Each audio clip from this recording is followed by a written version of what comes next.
Ótimo, gravação iniciada. Então, uma vez mais, boa noite a todos, né? Os que estão vendo a aula aqui, os que verão depois no YouTube.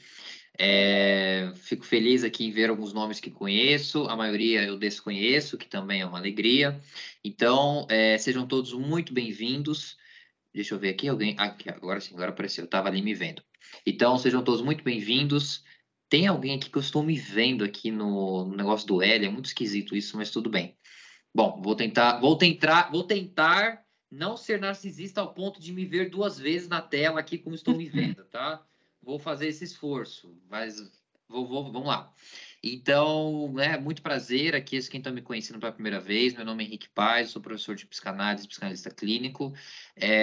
Que mais você é? Eu sou isso mesmo, não tenho muito o que eu apresentar, não. Depois, quem quiser saber de formação minha, posso passar alguma coisa assim, mas é importante só saberem disso.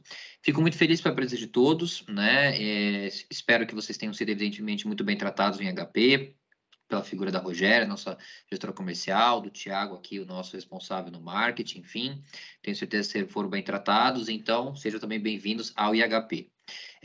A proposta da aula de hoje, né, é uma proposta, assim, que ela tem um intuito de um vislumbre futuro, que é um curso que eu vou começar a partir do mês que vem, que eu não sei se vocês já estão sabendo, senão eu já adianto aqui que estaremos lançando, que é um curso muito especial, que eu vou te dizer, assim, que talvez seja o curso que eu mais vá gostar de dar, porque é um curso que eu sempre idealizei, sempre quis fazer, que é sobre a intersecção entre literatura e psicanálise, né? Para quem me conhece minimamente, eu sou um apaixonado pela literatura. Eu gosto de, como eu falo da psicanálise, que eu não escolhi a psicanálise me escolheu. Facilmente posso dizer também que eu fui escolhido pela literatura, mesmo com pouco tempo de leitura, pouco tempo de vida, tive o privilégio de ler muita coisa que realmente me atravessou e me ensinou coisas que, confesso a vocês, que nem na mais alto ali, literatura lacaniana, freudiana, pós-lacaniana, eu não encontrei. Então, a ideia nossa, né, de montar esse curso não é fazer, tá? E aqui vocês vão ver isso aqui da aula, fazer psicanalizar as obras, né? Então ali o que o autor quis dizer com isso, se Freud concorda, não. A ideia quando eu pensei esse curso e o que eu pensei a aula seria o seguinte: à luz das obras escolhidas, né, obras escolhidas a dedo, o que essas obras nos ensinam, né? E se, evidentemente, aqui é colar, se os autores, o que eles dizem, algum psicanalista, em especial Freud e Lacan, disse também, e de que forma diz. Mas o intuito, né, então, à luz também da aula de hoje, do retrato de Dorian Gray, não é analisar aqui o Dorian Gray, porque ele escreveu isso, o Oscar Wilde, por ele ser homossexual, se era édipo, nada disso me interessa. O que me interessa, né, como um bom aprendiz aí, estudioso do Lacan, algo que vocês que são meus alunos sabem, para quem não é, fique sabendo, eu sou um grande entusiasta de tentar entender algo que eu não entendi na minha vida ainda, estou tentando, né? Espero ter um caminho para entender, que é o seguinte: por que que o ser humano fala? Eu ainda não consegui responder essa pergunta. E para quem escuta essa pergunta minha pode achar um absurdo, eu já lhes digo, e quem aqui está estudando Lacan comigo já descobriu, que o fato de nós falarmos não é um pressuposto biológico, né? O ser humano não foi feito para falar. O ser humano escolheu falar. A língua é um ponto facultativo da nossa história. Então, se nós escolhemos falar, se não é uma obrigatoriedade falar, por que nós falamos o que falamos? E, mais importante, por que nós não falamos o que nós não falamos? Por que que eu escolho certas palavras para falar e, evidentemente, excluo outras palavras? Como vai dizer bem quem gosta aqui da literatura de Clarice Lispector, né? Por que que uma palavra é a mentira da outra? Então, como eu sou um entusiasta e tentar entender por que os seres humanos falam, eu me aventuro, né, continuo me aventurando na literatura, porque me parece que, tal qual como Freud vai dizer no momento da sua obra, que os poetas chegaram, né, muito além, né, principalmente quando vai tocar no assunto da alma ou de questões relacionadas à mulher, né, o amor, o desejo. Então, os poetas chegaram antes dele. Ele está completamente, né, certo. O que, por exemplo, nós vamos tratar aqui em Oscar Wilde, o que esse autor, o que Hermann Hesse, o que Nelson Rodrigues, o que Clarice Lispector, o que Sandor Marai, o que Milan Kundera, o que tantos outros descobriram e conseguiram colocar numa forma de história em romances, realmente extrapola o limite do pensável. Então, convido vocês, tá, a se aventurarem comigo. Nós temos pouco tempo, tem até 8 horas da noite. Só fazer um parênteses, meu caro Hélio, você está dividindo a tela. Então, se você colocar alguma coisa pornográfica aí, a gente vai ver, viu? Tome cuidado. Aqui no IHP nós somos estritamente moralistas, viu? Isso aqui é completamente, quem me conhece sabe. Inclusive, eu já estou aqui mandado pelo Thiago, eu não posso falar palavrão, porque isso aqui vai para o YouTube, então eu estou me esforçando também para passar uma boa imagem para vocês que não me conhecem, tá? Só um detalhe, Hélio, às vezes você pode ver alguma coisa importante e, evidentemente, não é do nosso alçado. Então, vamos lá. Oscar Wilde, para quem nunca ouviu falar, caso alguém nunca tenha ouvido falar, foi um escritor irlandês, tá? Que vai nascer em 1854 e tem uma vida muito curta, infelizmente. Ele só viveu 46 anos, ele morre de uma forma muito triste em Paris, praticamente abandonado. Segundo os biógrafos, parece que ele morre de meningite, né? Ou uma doença muito repentina. E o Oscar Wilde, ele foi filho de pais intelectuais, né? Que é o autor que nós vamos trabalhar, o pai médico, a mãe feminista, escritora, teve a melhor educação possível na Irlanda, ganha uma bolsa em Oxford para estudar, né, faz palestras nos Estados Unidos, era um rapaz realmente, estudou latim, estudou letras, francês, enfim, era um homem realmente genial. E a genialidade de Oscar Wilde, o autor que vamos trabalhar hoje, estava associada ou caminhava juntamente com toda. Como é que eu posso colocar isso em termos acessíveis? A genialidade dele estava acompanhada com todo o desejo que ele tinha sobre a vida. Desejo este, né, que curiosamente a aula de hoje cai no dia, para quem não sabe, que hoje é o Dia Internacional do Combate à LGBTQIA+, né, da transexualidade, enfim. Um desejo que foi sufocado por muito tempo na vida do nosso autor. Né? Então, o Oscar Wilde chega no auge da sua carreira em 1891, quando ele lança O Retrato de Dorian Gray, que é o livro que falaremos hoje, né? E depois de uns 4 anos após ter lançado esse livro, que teve muita censura, várias reedições, páginas que se alternou, tentou suavizar, enfim, foi um reboliço quando ele lança isso, né? Principalmente numa sociedade bastante conservadora, britânica. Ele é acusado, né, pelos marqueses de ter, né, vários amantes, daí ele tenta se defender. Para quem gosta de direito, para quem gosta de história, a defesa que o Oscar Wilde faz no seu julgamento é uma das coisas mais lindas que já existiu. Depois você coloca lá a defesa do Oscar Wilde, o que ele disse, quando perguntaram se ele amava outros homens, ele vai dizer que o amor é uma coisa que não se pode nomear, né? Então, assim, o amor não cabe numa definição para o masculino ou feminino. É lindo, mostrando a genialidade dele. Evidentemente, ele perde, né? Porque ele não poderia viver a sua homossexualidade. E antes de viver, ele foi casado com uma mulher, teve filhos, aquela coisa toda. Daí, infelizmente, ele foi condenado a 2 anos de prisão, que se reverberou no trabalho forçado, e depois disso foi ladeira abaixo, né? Mesmo na prisão, ele escreve alguns contos famosos, né? Inclusive críticos aí do socialismo, e depois ele morre ali praticamente abandonado na França, em Paris, em 1900. Para um detalhe, para quem quiser saber da história, o Oscar Wilde foi contemporâneo a Freud. Não há, ou pelo menos eu não sei, nenhum registro que marque que, por exemplo, Freud leu Oscar Wilde em algum momento. É muito provável que sim, porque o Oscar Wilde é um dos autores mais reverenciados e como influenciador de todos os tempos, e ainda mais no século XX, que o Freud, de fato, desenvolveu sua obra. Mas não há um registro onde encontre uma conexão, como nós temos, por exemplo, que o Freud leu Nietzsche, tentou se apagar, Freud leu Schopenhauer, e assim segue.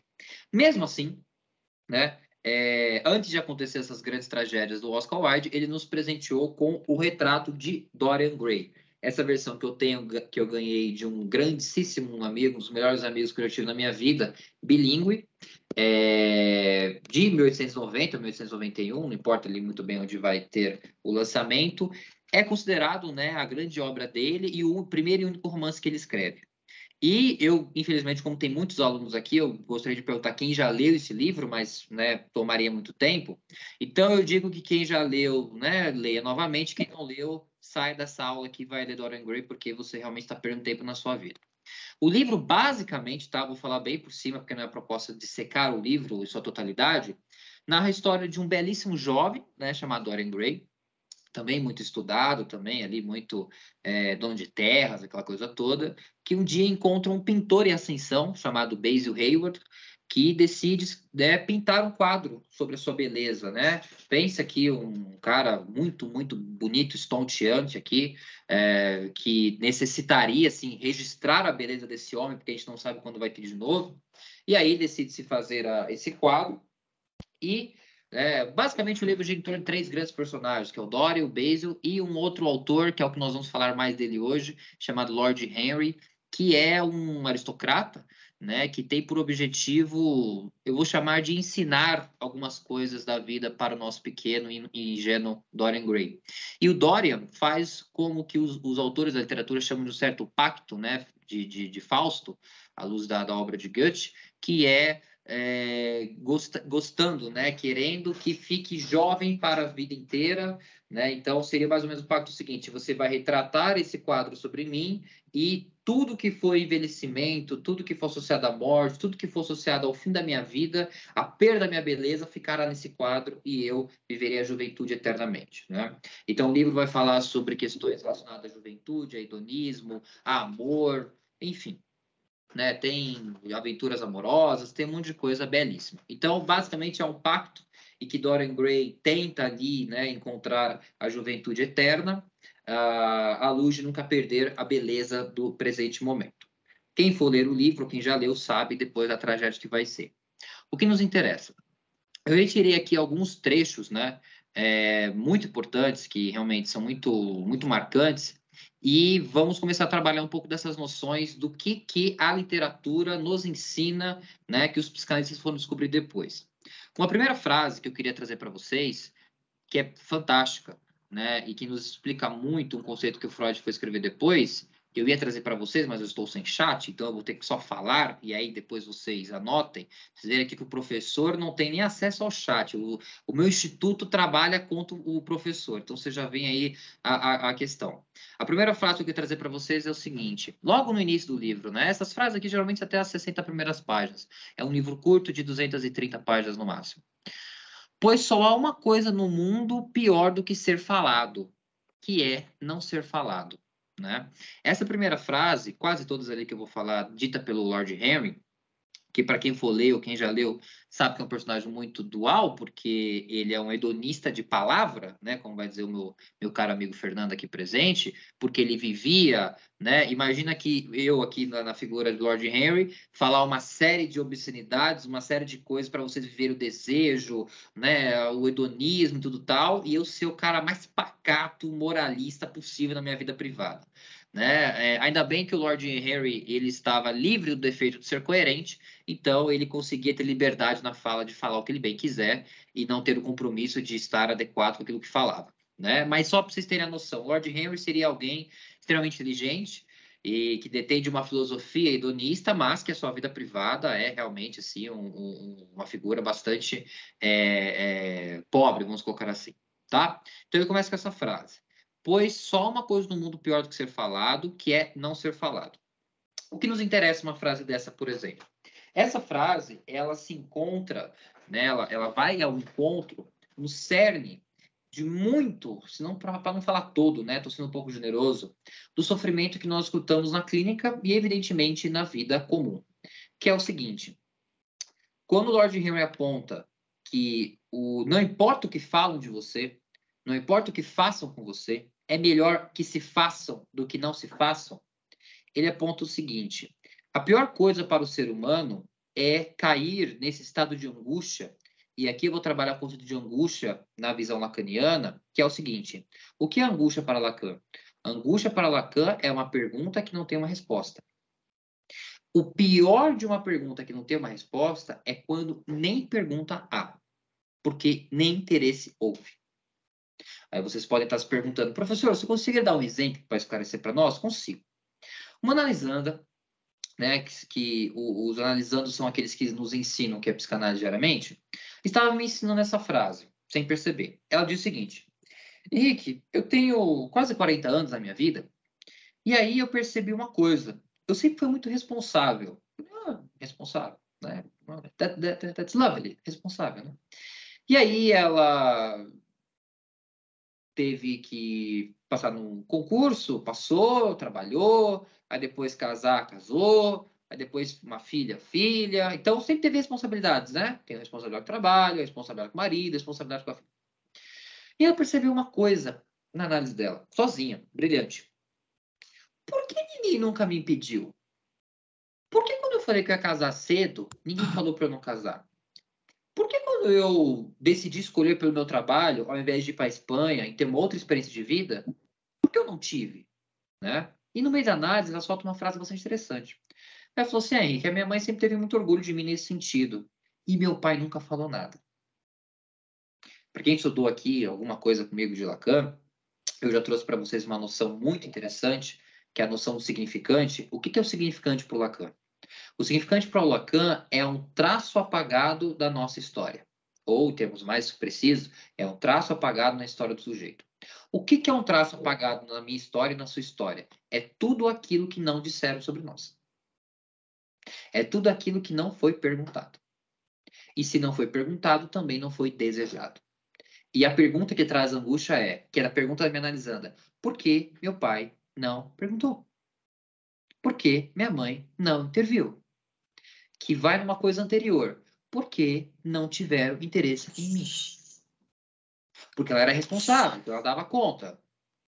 Legal, que ótimo. Para vocês verem aqui como é horrível ser responsável. Já aprenderam aqui com ela, né? Sejam o oposto. Como estava brincando ontem na aula de Lacan, a minha mãe, ela criou 2 filhos, eu e meu irmão. Infelizmente, nenhum de nós foi para droga, nenhum de nós, né? A gente acabou virando professor, aquela coisa toda. Ninguém aqui deu errado na vida. Então, assim, o peso da responsabilidade acarretou nessa minha analisanda essa pergunta existencial fudida não, é importante, né? Que é o seguinte, por que ninguém falou de mim? Por que não se interessaram? Por que acharam que eu dava conta? E o mais legal de tudo é que só foram prestar atenção nela quando ela fez uma coisa que ninguém gostava, que ninguém queria, que era, no caso, a tal separação do casamento dela. Enfim. Então, quando o Lord Henry já aponta essa questão para nós de que pior do que falarem mal de nós é ninguém falar, ele toca no cerne, que o livro vai tratar com muita brilhanteza, o narcisismo humano, que é o seguinte, e que explica, meus caros e minhas queridas, quem conhece psicanálise ou não, aqui não importa, tá? Aqui não é uma questão muito profunda.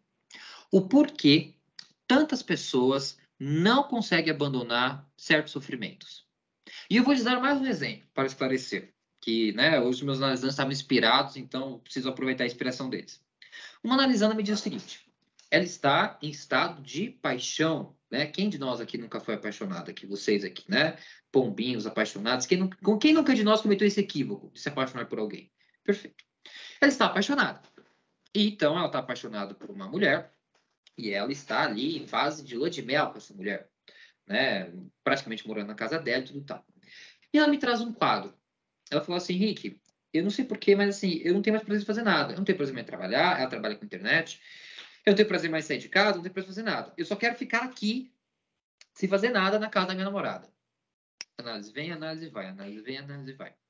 Ela começa a dizer que em alguns momentos em que ela teve que sair da casa da namorada, e evidentemente se distanciar dela, ela sentiu que ela bem determinou como ansiedade de separação. Um conceito muito comum para nós, né? Então eu me separo do objeto, eu fico ansioso querendo voltar para esse objeto. Análise vai, análise vem.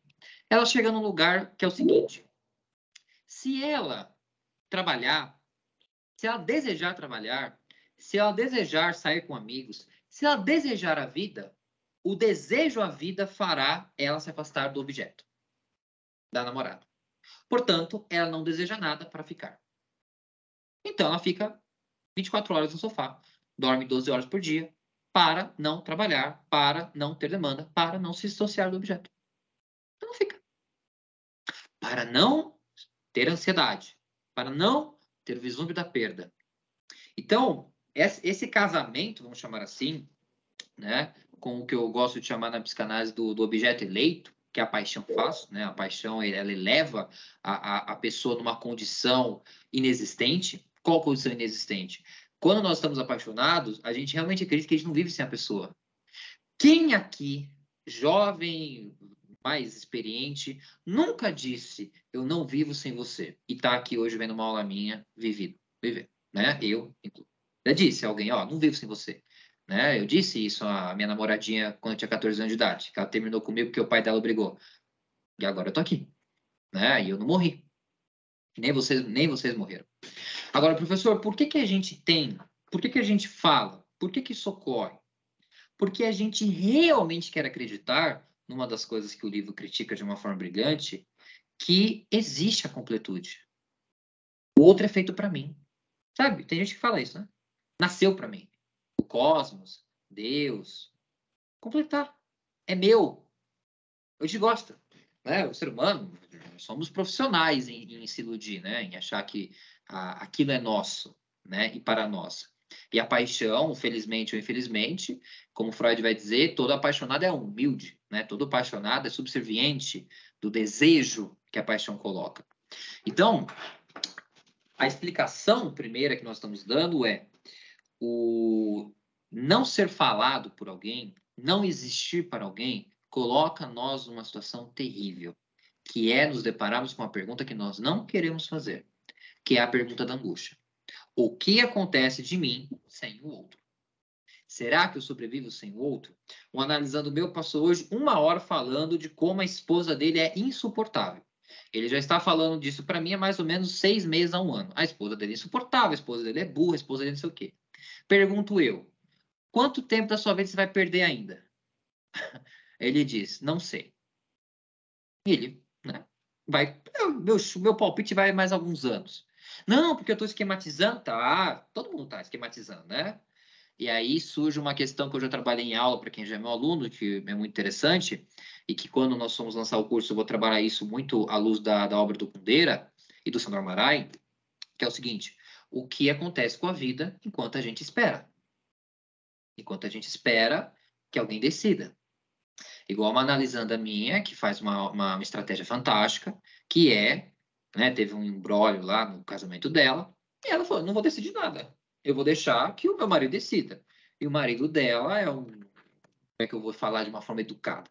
É alguém que não tem muita aptidão para as decisões, vamos chamar assim, né? Alguém que não tem muito interesse em resolver a vida, tá? Aparentemente gosta da manutenção da vida como está.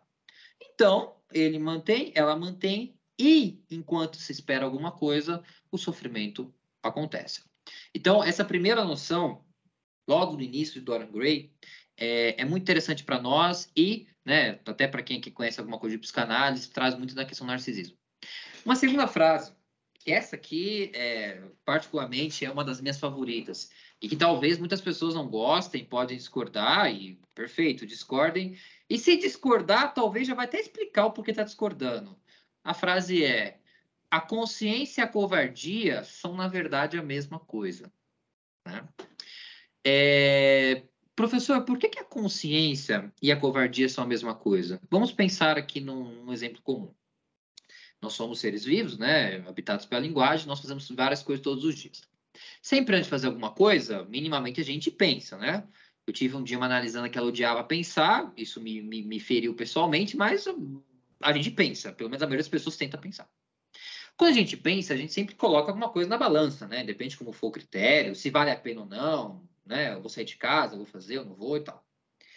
A consciência, ela vai ser o que popularmente vai se chamar aí dessa voz, né? Esse outro, alguém pode chamar isso de anjo, de Deus, não importa qual nome você der isso, que vai fazer você pensar claramente sobre aquilo, né? E muitas das vezes, se você pensar muito, quem pensa muito pouco faz, né? Eu estou analisando que ele me conta uma história engraçadíssima, que ele passava a balada inteira pensando como seria chegar numa garota que já estava olhando para ele. E evidentemente que ele não chegou, porque ele estava pensando, né? Se ele não pensasse, talvez ele teria feito alguma coisa. Então ele ficava pensando, será que ela vai me querer? Será que não vai? Como é que eu chego? Como é que eu não chego? Será que ele vai ficar? Será que não vai? Então, quanto mais pensa, menos faz. Então a consciência, para o Oscar Wilde e Dorian Gray, ela tem esse sinônimo de covardia porque alguém muito consciente é alguém pouco vivido. Essa minha analisanda, bastante responsável, tem as experiências dela, evidentemente super respeitáveis, mas ela mesma coloca o quanto que ela deixou de ver pela responsabilidade dela. Não vou detalhar aqui, né? E aqui, nós somos aqui seres puritanos, todo mundo aqui, vocês bem sabem, né? Um dia, uma analisando, ela me traz uma pauta sensacional. Ela me traz a seguinte pauta. Oi, Henrique. Eu falo, oi. Por que eu não consigo ficar com homem casado? Olha só, homem casado, né? Vamos lá. Por que você não consegue ficar com homem casado? As mulheres, os homens que gostam de homem casado, né? Vai entender o fetiche por homem e mulheres casadas. Aí vai, vamos lá. Por que você não gosta de ficar, não pode ficar com homem casado? Ela sempre respondeu que ela não fica com homem casado por causa da esposa. Não, que a esposa ia pensar e tal. A análise vai, a análise vem, né? A primeira resposta não quer dizer nada, a gente sabe disso. Quem aqui faz análise na vida sabe que a primeira resposta é pura defesa boba. Ah, é porque eu tô aqui por causa da minha mulher. Mentira, tá aqui, tá aqui porque você tá sofrendo por uma coisa que você não quer falar, né? Primeira resposta a gente dá, legal, tá bom. E depois? Fala a verdade. Ela chega e fala assim: porra, por que eu tenho que me preocupar com uma mulher que eu não conheço? Ué, sim. Bom, vai. Tá, passou isso. Então já não é mais a mulher, já não tem mais a mulher. Aí ela vai pro homem. Então, resolveu o problema da mulher, né? Vamos pro homem agora. E o homem? Aí ela. E eu acho então que eu não ficava com o homem porque e tinha essa questão com a mulher, né? De que, olha, ele vai saber e tal. Mas tem que saber?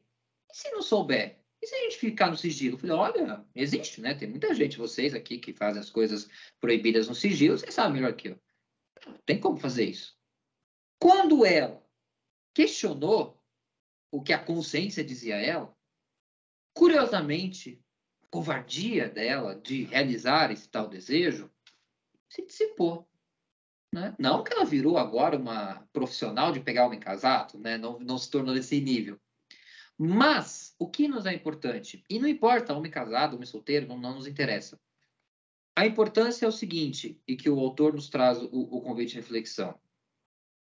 O quanto das coisas que você julga ser uma virtude, na verdade, é só covardia. E vou lhes dar um exemplo pessoal. O professor que vos fala, que aqui poucas pessoas me conheceram, na verdade, uma outra pessoa me conheceu antes da vida aqui, né? O professor que vos fala já foi alguém muito virtuoso. O que é ser virtuoso? Olha, eu era alguém irrepreensível. O Fernando aqui, me conhece desde a adolescência, mas pô, eu era irrepreensível, eu era intocável. Eu fui de uma igreja, eu era... Eu não posso falar palavrão, né? Então eu vou falar que eu era só irretocável. E eu, no auge da minha virtude, me achava, evidentemente... Eu gosto muito dessa expressão que eu aprendi recentemente, o rei na barriga. Eu tinha o rei na barriga, né? Porque eu já tinha lido a Bíblia inteira, porque eu pregava, porque eu era... Enfim. Aí eu olho hoje, né? Minha consciência, o meu olhar sobre hoje. Aí eu vejo o seguinte: o que eu chamava de virtude, as moças que eu recusava, né? Por causa que era pecado. Na verdade, a virtude era o nome que eu dava para a minha extrema fobia. Para o meu medo de ser rejeitado por uma mulher, eu substituía isso por é pecado ficar e eu vou desagradar meu Deus. Olha que legal. Não é mesmo? Não é?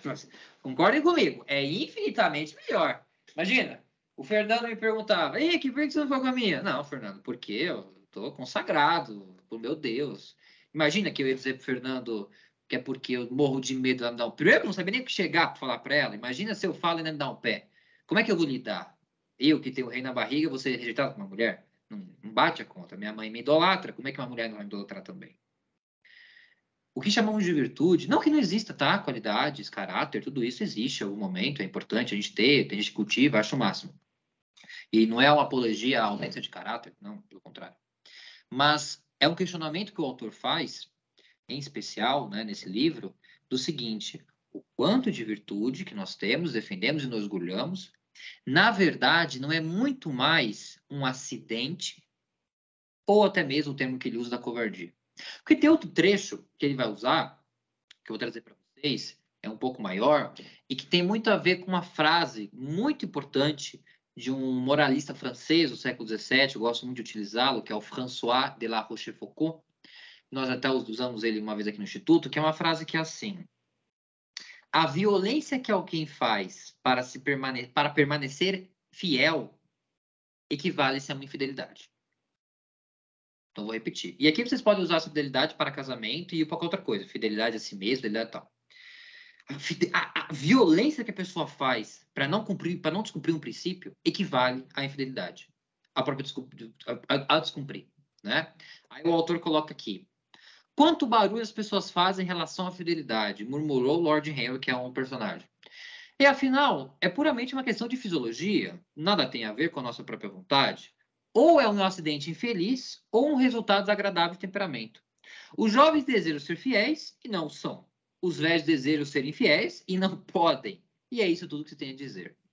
O que o Oscar Wilde percebeu na vida dele? E eu começo a minha fala falando que a genialidade dele estava relacionada a esse desejo proibido que ele não pôde viver. Que a moralidade, a virtude, as qualidades, o caráter, ele é algo muito mais esforçado, trabalhado, exigido do que natural, do que desejado por si, do que quisto por si, né? Quem for ler a obra vai perceber que o autor não vai dizer agora vamos aqui fazer tudo, porque o cara que está dizendo tudo isso não fazia nada, né? Já entenderam. Mas ele não precisava fazer. Ele precisava fazer a gente pensar. Que é por isso que depois de quase 130 anos a gente está aqui pensando nessa obra. Que por que eu faço o que eu faço? Em nome de que ou em nome de quem eu preservo a minha integridade, a minha imagem, né? Professor, por que em nome de quem? A gente tem uma convicção, e aí vem a psicanálise para nos ajudar, de que a gente faz as coisas pela gente, né? Quem nunca ouviu alguém dizer, não, eu faço isso por mim? Isso é uma grande mentira. Porque não tem como você fazer alguma coisa para si. Você não faz sozinho, você não faz em silêncio, você não faz secretamente. Alguém vê. Você não conta? Alguém aparece? Então, não tem como. E mesmo quem não vê ocularmente, né? Tá vendo dentro de nós. Então, como vai dizer o próprio Dorian Gray, seus pecados, uma das frases que eu mais gosto, se é que existe a noção de pecado, eles não são seus, eles são emprestados. Olha que interessante, né? Essa frase vem logo depois de uma noção que ele vai trabalhar de que toda influência é imoral, né? Porque você sempre vai destinar ali questões do mais íntimo da sua alma. Então, quando vai dizer, pensa só, a tua culpa, né? O pecado, seja como você quiser elaborar, ela é emprestada do outro, está diretamente associada a uma noção que o Freud vai trabalhar de culpa, que é o quê? Ninguém sente culpa sozinho. Não tem como. A culpa vem sempre do outro. A culpa vem de alguém que acredita ser errôneo, que se faz e, portanto, culpabiliza-se. E é evidente que essa culpa colocada, exigida, ela também, né, tem a ver com a própria pessoa que culpabiliza. Porque eu já disse essa frase para vocês, e para quem está me conhecendo agora, eu vou repeti-la com todas as letras, né, as palavras. Não há nada pior de eu encontrar alguém que vive livremente o que eu vivo covardemente, o que eu reprimo. Não há nada. Não há nada que deixe a pessoa mais odiosa do que eu querer fazer algo, não consigo, e eu vejo alguém fazendo. E aí, isso pode ir para um campo, por exemplo, profissional, mas se parasse no campo profissional, né? Ah, o cara consegue ler ou não, a pessoa consegue trabalhar ou não, tudo bem. Só que isso vai para o campo da sexualidade. Hoje é um dia internacional do combate, né, a pessoas que, de uma forma organizada ou não, conseguem ou estão tentando conseguir exercer uma sexualidade que se diz sua. E só existe um dia para comemorar porque tem muitas pessoas que não queriam que esse dia existisse. Sabe-se lá por quê, né? Por que alguém ficaria tão incomodado como ficaram com o Oscar Wilde dele se relacionar com outro homem? Eu tinha dito para vocês que uma das perguntas que eu fiz na minha vida é por que as pessoas falam. Essa é a primeira pergunta que eu não sei responder e essa é a segunda pergunta que eu estou tentando descobrir. Por que que alguém faria uma fala tão odiosa, proibitiva, seja lá o que for, para alguém que está vivendo algo para além dele, né? Enfim, que não afete, né? Eu acho fantástico porque as explicações são múltiplas, né? Tá destruindo não sei o quê, né? Tá destruindo as minhas ilusões, né? E aí, evidentemente, quem destrói minhas emoções tem que pagar por isso, né? Enfim. Então, essa ideia de que o próprio livro vai colocar, né? Suponho que isso deva ao fato de que não conseguimos tolerar que outras pessoas tenham os mesmos defeitos que nós, né? Isso daqui lembra muito algo que quem estudou um pouco de Freud vai saber. O Freud disse algo que machucou muito, né? Com boa parte da obra dele, as pessoas, que ele vai dizer assim: é impossível eu odiar algo em alguém que evidentemente não existe em mim. Professor, por que é impossível? Porque você nem se interessaria. Lembra da primeira pergunta? Por que o ser humano fala? Por que você escolhe falar de uma pessoa? Você poderia não falar. Só fala porque existe. Só fala porque interessa. Só fala porque está na ordem do dia. Está na ordem da palavra, da linguagem. Então, o apanhado, né, que o Dorian Gray vai fazer, dentre muitas coisas, né, que se critica, que se coloca, que se provoca, né, é algo que o Freud tentou, né, com algum sucesso ou não sucesso, estabelecer na sua clínica, na sua teoria, que é o seguinte: por mais que eu e você podemos fazer um esforço, e tentamos fazer um esforço, para parecermos especiais, importantes, imaculados, seja lá o que for, algo em nós nos atravessa e faz-nos vacilar. A esse algo em nós chamará-se na psicanálise do tal do inconsciente, e o Oscar Wilde vai trabalhar isso numa noção de desejo, né? Para finalizar, né, essa questão, e aqui porque a gente não tem muito tempo, tem que ir no máximo aqui até as 8, já que aqui é a grande questão do desejo, tem um trecho, e eu acho esse o trecho mais provocante do livro, que eu vou falar para vocês, e já vou encaminhar minha fala para o final. A frase linda: a única maneira de livrar-se de uma tentação é ceder a ela. Resista, e sua alma ficará doente de anseio pelas coisas que ela proibiu a si mesma, pelo desejo por aquilo que suas leis monstruosas tornaram monstruoso e ilegal. Olhar, a única forma de vencer a tentação é ceder a ela. Agora, para além disso, isso que o autor coloca de você transformar algo monstruoso, uma coisa que existe em você, que apareceu na sua fala, que apareceu na sua intenção, está diretamente ligado com uma ideia de desejo, que aqui não está em Freud, mas está em Lacan, que é o seguinte: o desejo, para Lacan, ele é sempre extranormativo. Eu não sei se vocês entendem quando eu falo isso. Para quem não entendeu, essa normativa é o seguinte: tem uma norma a ser cumprida, né? Norma, normativo, algo a ser cumprido. O desejo é sempre alguma coisa que não é para ser cumprida.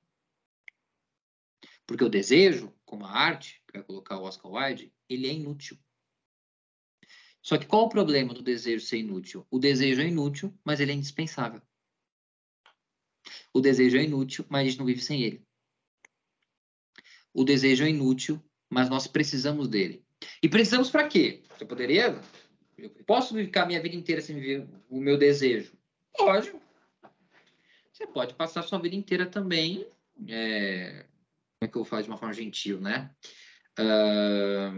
Alienado, né? E eu já falei isso para vocês aqui, quem já me conhece, quem está me conhecendo agora. Uma das frases que mais me agride é a frase que a ignorância é uma dádiva. Essa frase me agride. Ah, professor, não é bom não saber das coisas? Se você é uma criança, tudo bem. A criança não precisa saber tudo nas coisas tão rápido. Deixa ela vai pegando, né? Que os pais um dia vão morrer, que a vida não tem muito sentido, que a vida é difícil. Com o tempo descobre. Agora, se você é um adulto e você defende essa frase, a ignorância é uma dádiva, eu sempre faço esse convite. Só quem já foi ignorante e soube que já foi ignorante sabe o preço de não saber as coisas. Sabe o preço da ingenuidade. Pensem, né? Quem aqui, a gente, independente do que você tenha, você já acreditou em muitas coisas. Palavras, confiou em pessoas, né? Ideias. Quem aqui não olha para um passado, né, encantador, como vai dizer o Oscar Wilde, a única coisa do importante do passado é que ele encanta porque ele é passado. Quem aqui não olha para um passado e vai dizer, como é que eu pude acreditar nisso? Se você me diz que mesmo depois dessa avaliação, você vai dizer, não, eu preferia voltar para o estado em que eu não sabia de nada, eu diria que não há muito o que fazer. Eu diria que o destino da vida está pronto, né? Porque o desejo, como algo extranormativo, por que ele causa tanto mal-estar? Porque nós insistimos em querer trabalhar o desejo como alguma coisa que está ligada ao bem, ao sentido. Que sentido, professor? A imagem que o outro espera de nós. Não dá. Uma vez uma analisando entrou em contato comigo, falando o seguinte: ela queria que eu ajudasse ela a esquecer um caso que ela teve, um cara que era da igreja dela. Como é que eu faço para esquecer? Eu falei para ela: papel e caneta, anota aí. Procura outro profissional. Não sei fazer pessoas esquecerem o seu desejo. Eu sei fazer as pessoas pensarem sobre o desejo. Esquecer, não sei. Vai ver se você encontra algum profissional que sabe. Vai te dar uma regra aí, você vai respirar 3 vezes, você vai fazer uma oração, você vai fazer vai jogar óleo na cabeça, não sei o que você vai fazer. Eu não sei fazer as pessoas esquecerem o que desejam. Porque, lembra que eu falei da angústia? Nosso querido Jacques Lacan, psicanalista francês, ele vai dizer o seguinte: o único remédio contra a angústia é o desejo. O desejo dinamiza. O desejo nos põe numa posição que nós nunca esperamos ou esperávamos de nós mesmos. Um caso que eu conto de um analisando, né, para quem já me conhece sabe, que ele, né, se considerava o suprassumo dos homens até ele cometer algo que ele jamais achou que ia cometer, e depois que ele cometeu, eu falei para ele: "E aí? Você se sente homem agora? Como é que é? Desceu, pisou no barro, se sujou, descobriu que você é mais um? Vamos passar a viver agora como gente decente? Então vamos. Ou vai continuar num pedestal que só existe na sua cabeça?" Porque, volto a dizer, caráter, qualidade, virtude são importantes, né? Pretendo tê-las, não consigo, mas pretendo. Vocês podem ter também. É... Mas aniquilar o desejo é cair num estado de profunda desilusão. Achar, né, que podemos vencer. Uma vez um analista, né, o meu primeiro professor de psicanálise, ele me falou uma frase que eu nunca mais esqueci. Eu vou partilhar para vocês. Essa frase me fez pensá-la até hoje. Ele vai dizer assim: o desejo sempre vence, por bem ou por mal. E é claro que ele não explicou essa frase. Então eu fiquei, e eu também não vou explicar para vocês, é para vocês ficarem fritos na cabeça. E eu não entendi muito bem o que ele quis dizer com isso. Mas se eu entendi e aí o Oscar Wilde me ajuda, né? Que a única forma de manter o desejo vivo é não realizando ele. Essa minha analisanda, ela nunca vai esquecer esse cara. Porque ela não vai mais ficar com ele, então ela vai ficar, ele vai viver nela para sempre. A única chance que ela tem de esquecer esse cara é se ela ler o Dorian Gray. Como ela não vai ler, eu sei que ela não vai, ela vai continuar procurando aí o impossível, né? É... Então, meus caros, um caminho aqui já para o final. O que eu gostaria de ter apresentado para vocês, evidentemente, o que nós vamos ter uma outra aula gratuita daqui 2 semanas e depois concurso. Eu gosto muito de falar isso. Toda aula de psicanálise, toda aula que eu proponho dar, eu falei um dia para um amigo que eu falei assim: infelizmente, eu preciso me polir, que eu preciso voltar a ensinar psicanálise. Eu esqueço de ensinar psicanálise. Eu fico ensinando as pessoas a pensar. Às vezes eu esqueço até de falar de, né, coisa de psicanálise técnica e tal, mas um dia eu me corrijo, né? Se um dia eu lembrar.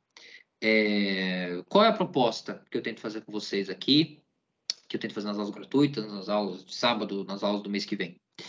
Que vocês pensem em alguma coisa que vocês não pensaram antes de entrar aqui. Então, se vocês saíram daqui, independente se vocês vão fazer o curso ou não, isso é detalhe, mas não só querendo ler Dorian Gray, né? Mas pensando em algo que vocês não pensaram, então o meu papel aqui foi cumprido. E por que eu tenho esse fetiche em pensar, né? Eu já trabalhei na minha vida, por que eu faço as pessoas pensarem, né? Eu não tenho mais nada que fazer, né? O meu fetiche em fazer as pessoas pensarem é culpa do meu narcisismo, é porque eu gostaria que vocês soubessem o que eu sei. E não é que eu sei muito, e eu sou muito, não posso falar palavrão, eu sou muito elogiável.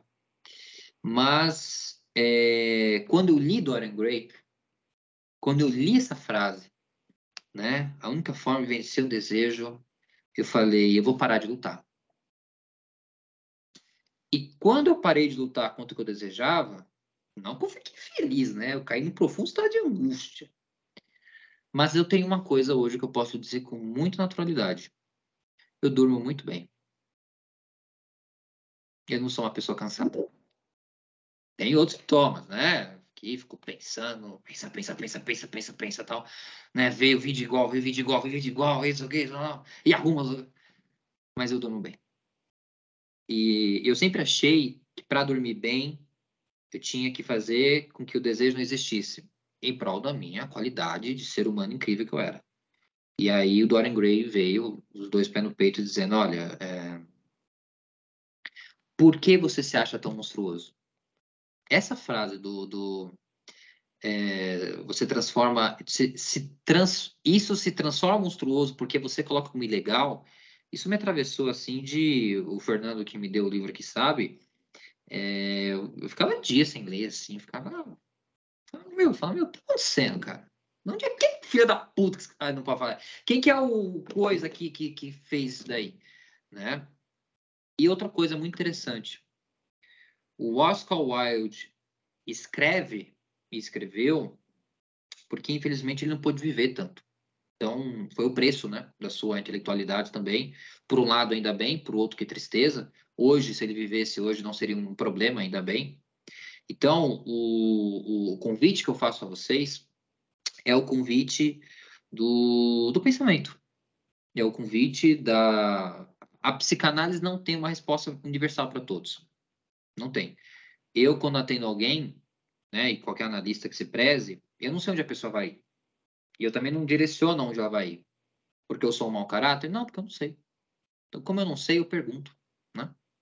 Então, estudar psicanálise concomitante com a literatura não vai fazer você chegar num lugar em que você vai, sei lá, um lugar especial. Mas com certeza, isso eu digo para vocês com muita paixão, porque eu falo do que vivo, né? Em alguma medida. Vai fazer vocês pensarem muito na vida. E talvez, de algum lugar, na sua realidade, na sua proposta, os teus pensamentos, os teus desejos, escutar. Não precisa fazer, né? Pode ser que o Lord Henry, não precisa fazer. Mas pelo menos escutar, né? O que há muito tempo você tem tentado dizer e não tem querido observar, né? Eu deveria saber qual é o recado final da aula, como eu não sei.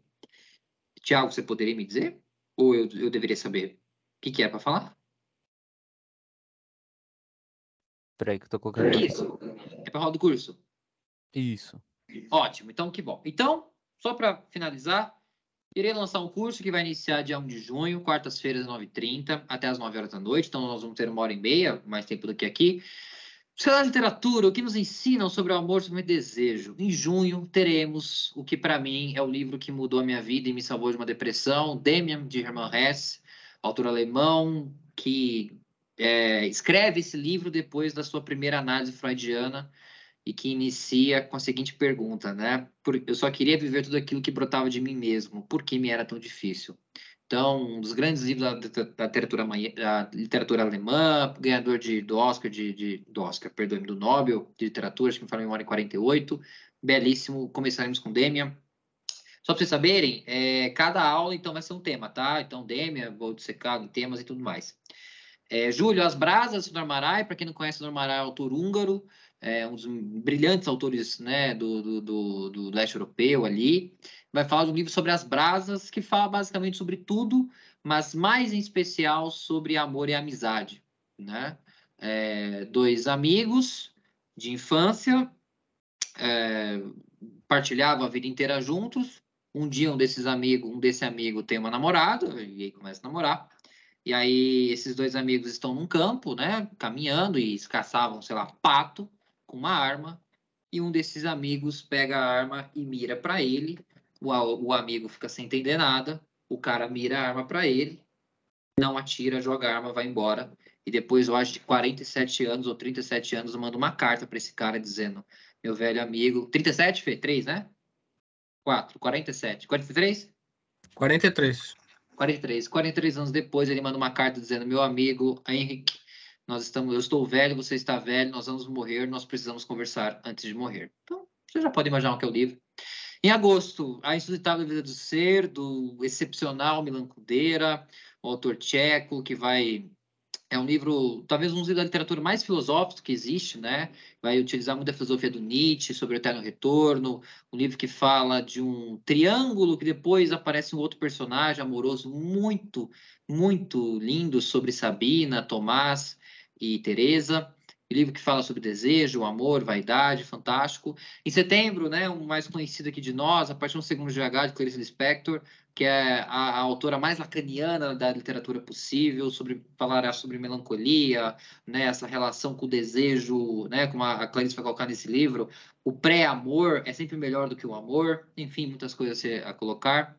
O grande primeiro neurótico da humanidade, como Freud vai dizer, o nosso querido Hamlet, de William Shakespeare, né?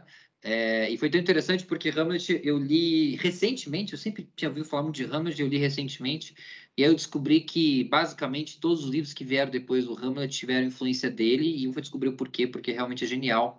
Trataremos desse primeiro grande neurótico da humanidade, e finalizaremos com o retrato de Dorian Gray, que hoje vocês tiveram uma palhinha.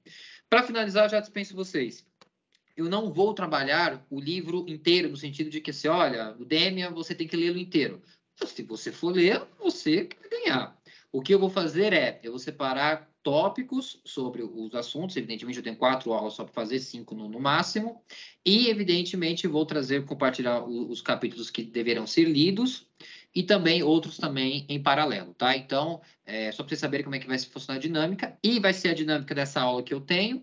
Um pouco mais de liberdade, que eu vou poder falar um pouco mais que hoje eu não pude. E, evidentemente, com participação de vocês vão poder perguntar. Hoje eu só não pude abrir, porque senão nós não tínhamos tempo. Rogério, algo a dizer? Sim. Diga. A respeito do curso mesmo, para deixar claro para o pessoal, no texto de apresentação, que vocês podem comprar o curso completo ou módulos, tá? Isso. De repente, alguém se interessa mais por Clarice Lispector e Milan Kundera, ou não, eu quero mais falar de Oscar Wilde, saber mais a respeito desse link com a psicanálise. Então, ele pode ser comprado por módulo também, ou completo. Obviamente, tem os descontos respectivos. Não tem desconto. Enfim, só me chamar. O pessoal aqui gosta muito de desconto. A regra não tem desconto algum. Entendeu? Não vai ter desconto. Vocês vão pagar integral. Não venha chorar aqui para... Eu vou descobrir. Eu já falei, um dia eu vou pegar a lista desses vocês aí que ficam pedindo desconto para a Rogéria e eu vou enviar O que eu vou enviar? Eu vou descobrir ainda o que eu vou enviar. Vou descobrir o endereço de vocês e vou enviar uma surpresa aí para vocês. Tá? Então, meus caros, minhas queridas, quem quiser rever essa aula vai estar no YouTube. O YouTube eu acho que é Prof. Henrique Paz, alguma coisa assim. Tem o meu Instagram também, que é Professor Henrique Paz. O Instituto Henrique Paz também vocês podem achar. Eu agradeço de coração o tempo destinado. Espero ter sido um tempo proveitoso para vocês. Quem não me conhece, essa aqui é uma aula minha. Quem já me conhece, não tem como mudar. Eu agradeço, uma boa noite para vocês e dando tudo certo, nós nos vemos mês que vem ou daqui a 15 dias que eu vou dar uma autoaula gratuita que eu não sei qual é. Tá? Obrigado, meus caros, pela atenção de vocês. E foi um prazer. Muito boa Obrigada, noite. gente. Boa noite. Por favor. Estava sentindo